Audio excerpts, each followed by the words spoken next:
الحمد لله والصلاة والسلام على أشرف المرسلين وعلى آله وصحبه أجمعين أما بعد اللهم رب اشرح لي صدري ويسر لي أمري واحلل عقدة من لساني يفقهوا قولي.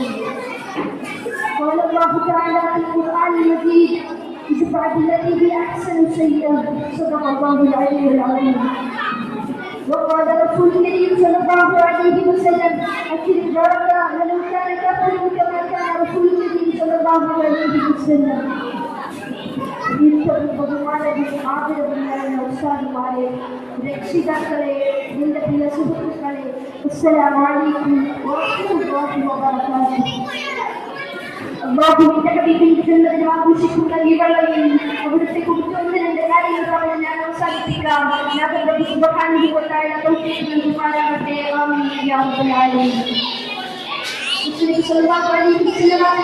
മാനവഞ്ചനമായ ഉന്നതത്തിന് വേണ്ടി നിയോഗിക്കപ്പെട്ട ആധുനിക വ്യക്തിത്വമാണ്.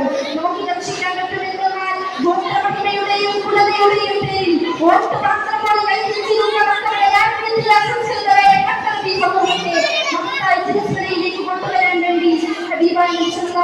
മാത്രമല്ല അറിയപ്പെട്ടത് ജീവിതത്തിന്റെ ശുഭാനുഭൂതികളാണ്.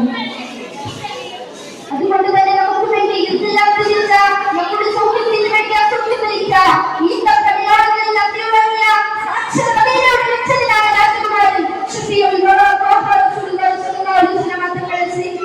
മുസ്ലിമായി പിറന്ന ഓരോരുത്തരും നിർബന്ധബാധ്യതയാണ്.